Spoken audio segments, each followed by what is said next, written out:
Hey, good morning, everyone. Grace and peace. Welcome to Find the Intersection. My name is Paul Dezay, and hope you're having a good morning today. So far, it's going to rain today in Muncie. There's going to be a lot of rain today, so I'm not sure the way that it is in your neck of the woods, but hey, it's going to be a rainy day and a good day to read the Bible.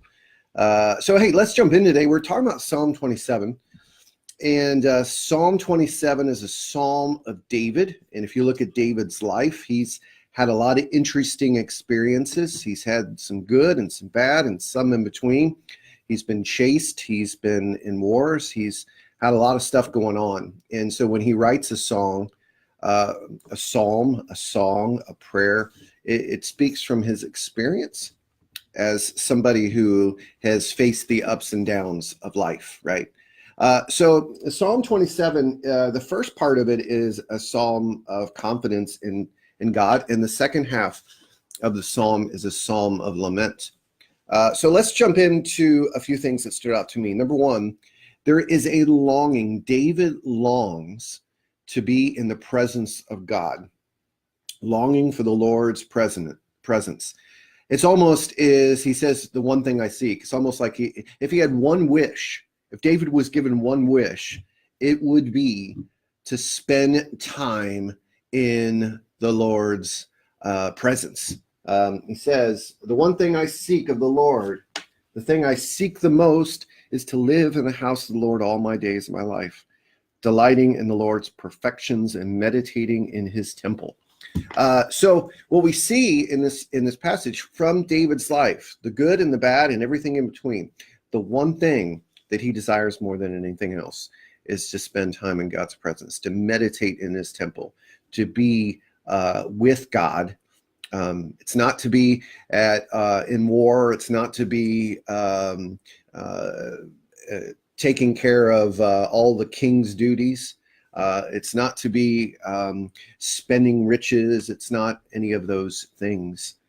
It's to spend time in God's presence. The second thing that jumped out to me is the prayer that we see in verse 7. It says, "Hear me as I pray, O Lord, be merciful and answer me. My heart has heard you say, come and talk with me. And my heart responds, Lord, I am coming."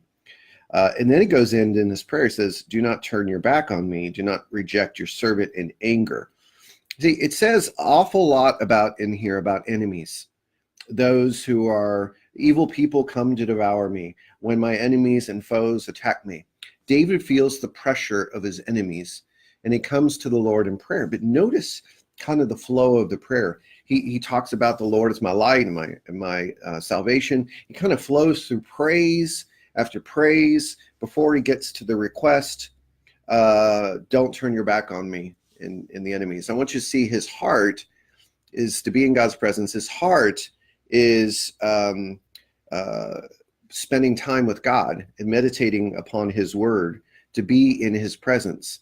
And then he comes to the request. I think it's just important for us to remember that David has a relationship with God, and in this relationship flows his requests. His relationship is the paramount aspect, and you see that in the psalm. And the third thing that jumped out to me was the last verse, wait patiently for the Lord. Be brave and courageous. Yes, wait patiently for the Lord. Now, I'm going to circle this, star this in my Bible, because that's something that I need to hold on to, is wait patient. I love to go. I get a new idea and I go crazy with it. But wait patiently for the Lord and be brave and courageous as we wait.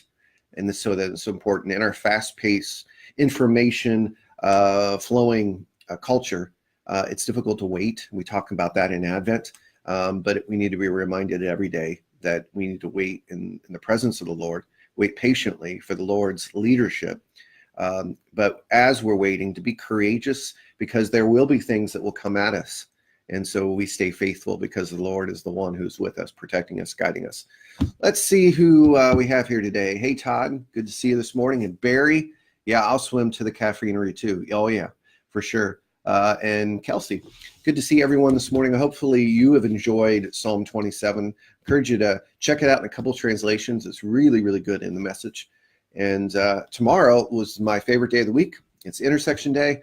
So we'll be connecting the dots between Luke 13, Philippians 3, Genesis 15, and Psalm 27. So I'll be really excited to hear what you have to say about the passages this week. If you could do me a big favor and comment in this video what stood out to you in Psalm 27, because I want to learn from you.